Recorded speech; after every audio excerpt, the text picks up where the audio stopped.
Today we are doing the part 2 of the poem The Road Not Taken by Robert Frost. Here we will discuss the comprehensions which you will be asked in your exams. So first stanza is the two roads diverge in a yellow wood. You just read this stanza very carefully and then the questions are asked. For example, first question is name the poem and the poet of these lines. And then, why does the poet feel sorry?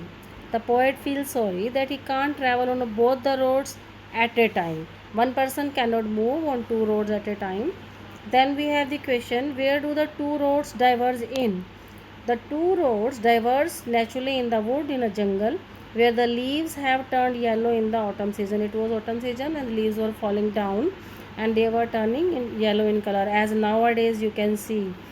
Now, what's the mood of the poet in these lines? The mood of the poet appears to be quite serious. He was sad here. What does the yellow wood mean? Yellow wood means that the leaves have turned yellow because of the autumn season. Then we have this next stanza, stanza number 2. Then took the other as just as fair. The poet, he looked at first at one road, then at the other road, and he felt that perhaps this road has better claim. Read this stanza and the questions are, how was the other road? The other road was as fair and beautiful as the first one. Both the roads were seeming same to the poet, so he was not able to decide which road he should move to. Now, why did the second road present a better claim than the first?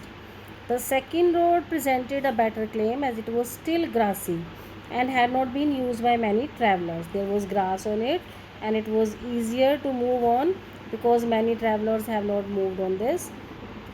And then, how do you understand the expression grassy and wanted wear? What do you mean by grassy and wanted wear?